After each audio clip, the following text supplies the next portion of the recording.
외국 문화를 받아들일수록 창의성도 높아질까? 이 테이블 위에 세 가지 물건이 있습니다. 초, 성냥 한 갑, 압정 한 갑.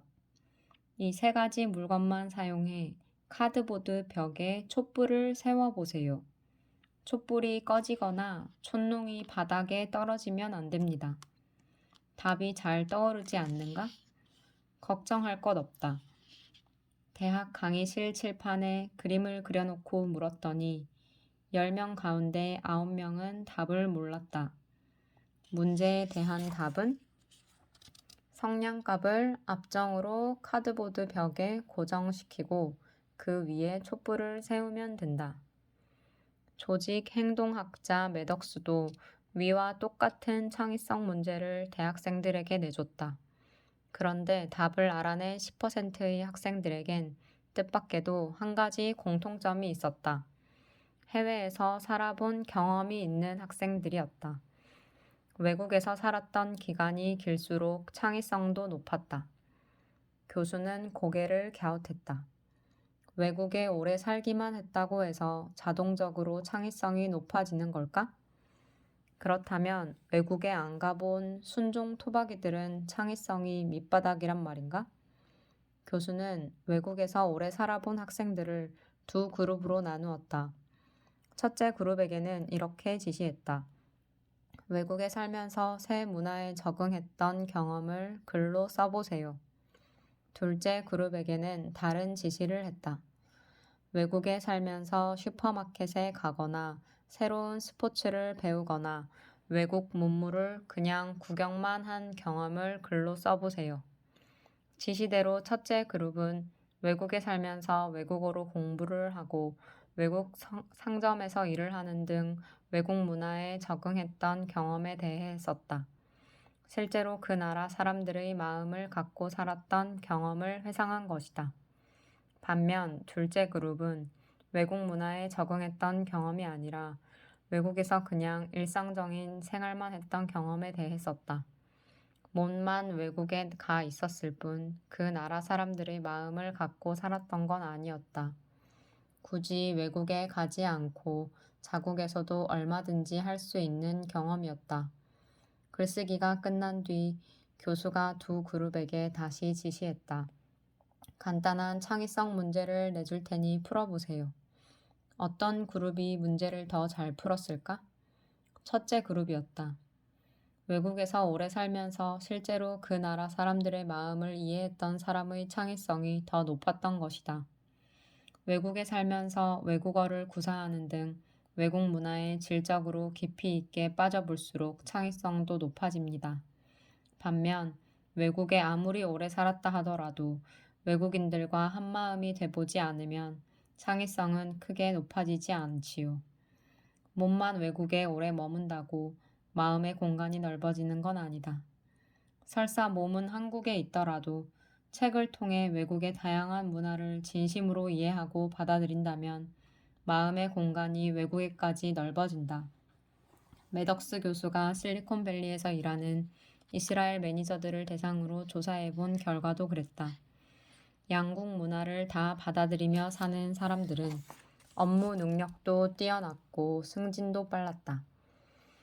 반면 마음을 열지 않고 한쪽 문화만 고집하는 사람들은 업무 능력도 뒤지고 승진도 느렸다.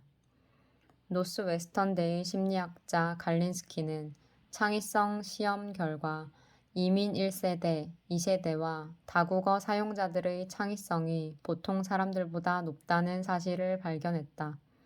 조국의 문화와 이민 간 나라의 문화를 동시에 받아들이면서 마음의 공간이 넓어지기 때문이다. 굳이 외국에 가지 않고도 다른 나라의 문화를 깊이 공부만 해도 똑같은 효과가 생긴다. 예컨대 학생들에게 중국에 관한 영상 슬라이드를 45분간 보여줬더니 일주일간이나 창의성 성적이 올라갔다. 나 자신도 기자 생활의 절반 이상을 국제 뉴스를 취재하며 보냈다. 남들은 온종일 국제부에 앉아 있는 걸 답답해했다. 하지만 나는 매일 전 세계에서 쏟아져 들어오는 정치, 군사, 의학, 문화 등 모든 분야의 뉴스들을 진심으로 호기심을 느끼면서 살펴보았다. 중요한 정보는 꼬박꼬박 스크랩도 해두었다. 나한테 국제뉴스는 바깥 세계를 내다보는 창이었다. 외국에 가지 않고도 오히려 외국을 더 잘 알 수 있는 절호의 기회였다.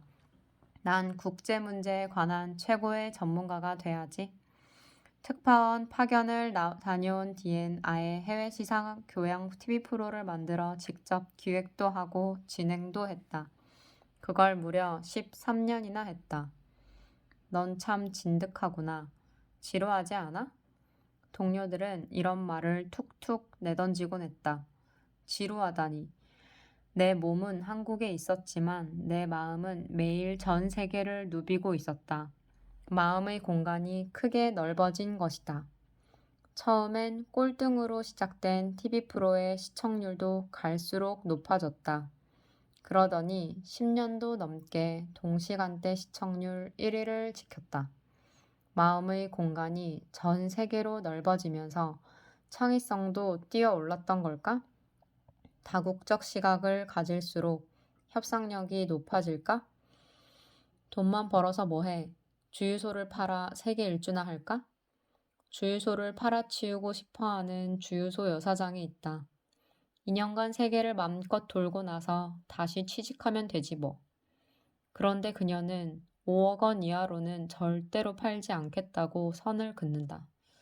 세계 여행을 하고 돌아와도 집 살 돈은 있어야지.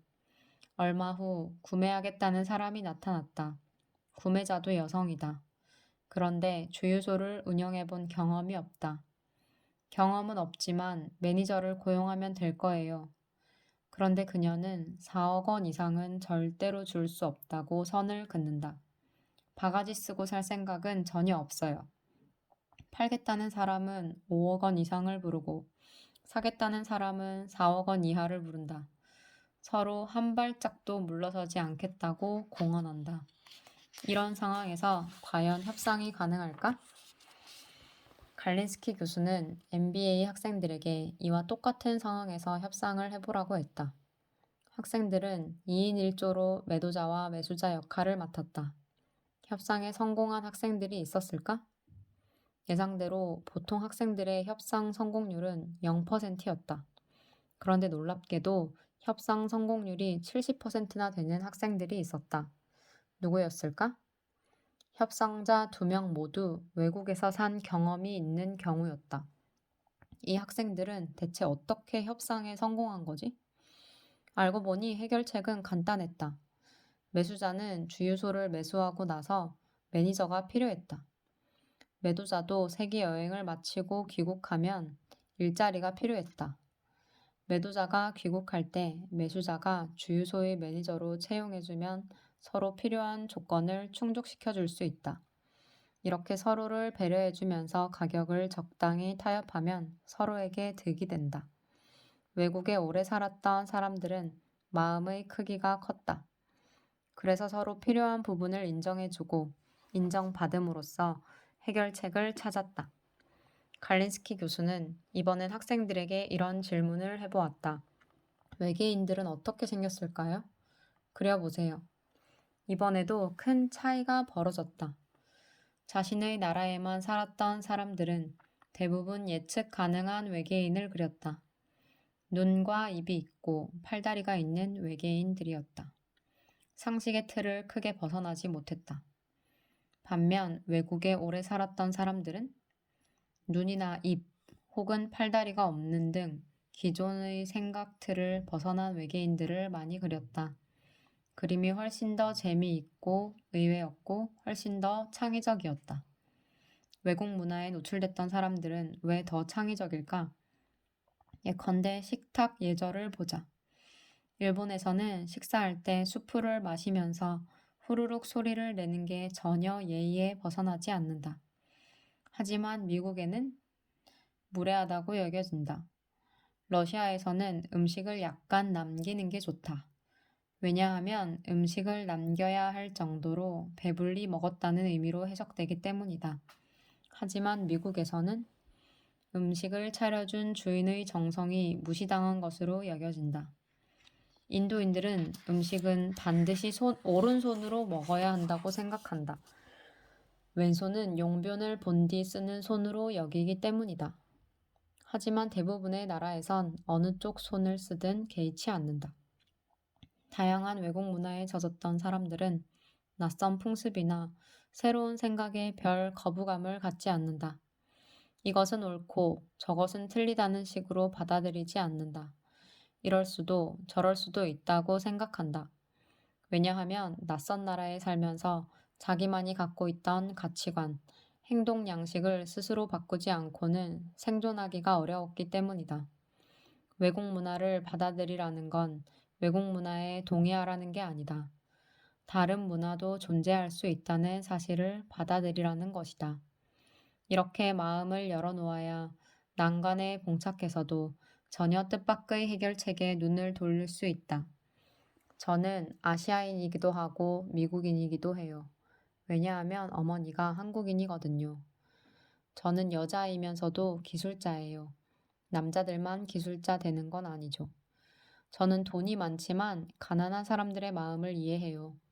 저도 돈이 떨어질 수 있으니까요. 미시간대의 심리학자 산체스 버크스의 조사 결과 이런 식으로 자신을 넓은 시야로 바라보는 사람일수록 창의성도 높은 것으로 나타났다. 나를 아시아인이라고 생각하면 나는 아시아인의 마음을 갖는다. 하지만 나는 아시아인이기도 하고 미국인이기도 하다라고 생각하면 아시아인의 마음과 미국인의 마음을 동시에 갖게 된다. 마음의 공간이 넓어지는 것이다. 캘리포니아대의 심리학자 프루는 숨겨진 패턴을 인식하는 시험을 치르기에 앞서 카프카의 단편 소설을 읽으면 패턴 인식 능력이 높아진다는 사실을 밝혀냈다. 왜? 카프카는 이야기를 엉뚱하게 전개시키는 것으로 유명하다. 예컨대 불은 뜨겁다. 그런데 당신의 손을 불에 넣었더니 얼음장처럼 차갑다고 말한다면? 상식적으로 통하지 않는 말이다. 상식에서 벗어나야만 의미를 이해할 수 있다. 이상한 나라의 앨리스를 읽어도 비슷한 효과가 나타났다. 이처럼 생각의 틀을 깨는 경험이나 이야기를 접할수록 마음의 공간이 넓어진다. 그래서 다양한 시각으로 사물을 바라볼 수 있게 된다. 자연히 창의성도 높아진다. 유대인들은 왜 머리가 좋을까? 수천 년간 나라 없이 이곳 저곳을 방황하면서 마음의 공간이 시각적으로나 시간적으로나 지리적으로 넓어졌기 때문은 아닐까? 비교 대상을 넓힐수록 정말 덜 고통스러울까? 야, 은희야, 대학 동기들 얼굴 좀 보자. 나갈까 말까 그녀는 100번도 넘게 고민했다. 나이 서른에 난데없이 해고당한 자신의 모습. 결국 친구들의 재촉 전화에 이끌려 모임 장소로 나갔다. 만나니 반가웠다. 두 친구는 교사로, 한 친구는 대기업 홍보팀에서, 또 한 친구는 번역회사에서 일하고 있었다. 나머지 한 친구는 미국에서 박사과정을 밟고 몇 달 뒤 귀국한다고 했다. 야, 그런데 은희 넌 지금 뭐 하니? 그녀의 얼굴이 확 달아올랐다. 응, 지금 일자리 알아보고 있어. 뭐 하고 싶은데? 사진 찍는 일은 어떨까? 휴, 넌 20대에 할 고민을 지금 하고 있니? 그럼 애인은 있고? 아직 없어. 야, 너 정말 막막하다, 야. 두 친구는 이미 결혼했고, 둘은 남자친구가 있고, 또 한 친구는 곧 결혼할 예정이었다. 청첩장을 받아드는 그녀는 더욱 바짝 오그라들었다. 직장도 없고, 결혼도 못했고, 모아둔 돈도 없고, 나이만 잔뜩 먹었다. 친구들과 서로 수다도 떨고 서로를 위로하며 스트레스를 날려볼까 기대했던 마음은 더욱 꽉 닫혀버리고 말았다. 친구들은 혼수 이야기 혹은 내 집 마련 이야기에 푹 빠져 있었다. 그녀는 끼어들 틈이 없어 그냥 멍하니 듣고만 있었다. 청춘이 몸에서 다 빠져나가는 기분이었다. 그녀는 집에 돌아와서도 기분이 영 좋지 않았다. 내 기분이 왜 이 모양이지? 잘 나가는 친구들과 한자리에 모이니 나만 못나 보였던 건 아닐까? 그녀는 시야를 넓혀 주변 사람들을 떠올려 보았다. 아이들 다 키워놓고 40대, 50대 뒤늦게 직장 생활을 시작한 여자들도 많았다. 한 대학 선배는 35에 결혼해 잘 살고 있었다. 결혼은 늦게 할 수도 있고 아예 안 할 수도 있다. 이번에는 내면의 시야를 넓혀보았다. 취직도 결혼도 못한 채 놀고 있는 게 꼭 불행한 걸까? 그녀는 그 어느 때보다 자기만의 시간을 많이 갖고 있었다. 자유로이 산책도 하며 자신의 인생을 되돌아보면서 많은 걸 느낄 수 있었다. 실직하지 않았다면 내가 이런 감정들을 깊이 느껴볼 수 있었을까? 나 자신을 깊이 되돌아볼 순간들이 있었을까? 이렇게 시야를 안팎으로 넓혀보니 전체가 보였고 마음도 한결 가벼워졌다. 2009년 미국 인구조사국이 조사해보니 연간 소득 3만 1천 달러 이하에서는 생활고로 자살하는 사람이 많았다. 하지만 그 이상에서는 이웃들과의 소득 격차가 자살의 가장 큰 원인이었다. 즉, 이웃들과의 소득을 비교했을 때 소득이 뒤질수록 자살률도 높았다. 이웃들의 소득이 10% 높아질수록 자살률도 7.5% 치솟았다. 파리 경제대학이 유럽의 23개국 3만 4천 명을 대상으로 조사한 결과도 역시 비슷했다.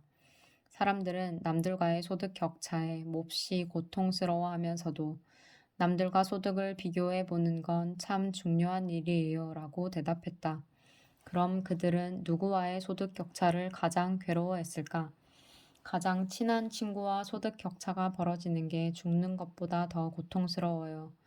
그들은 가장 친한 친구와 소득 격차가 벌어지는 게 직장 내의 소득 격차보다 2배나 더 고통스럽다고 응답했다. 시야를 가까운 친구나 이웃으로 비좁게 국한시킨 게 원인이었다. 하지만 시야를 넓혀 비교 대상을 확대할수록 고통은 점점 줄어든다. 눈을 안으로 돌려 내면의 시야를 넓혀보면 비교하는 생각 자체가 허상이라는 사실을 깨닫게 된다. 이처럼 나는 시야를 넓히면 넓힐수록 점점 더 넓게 멀리 퍼져나간다.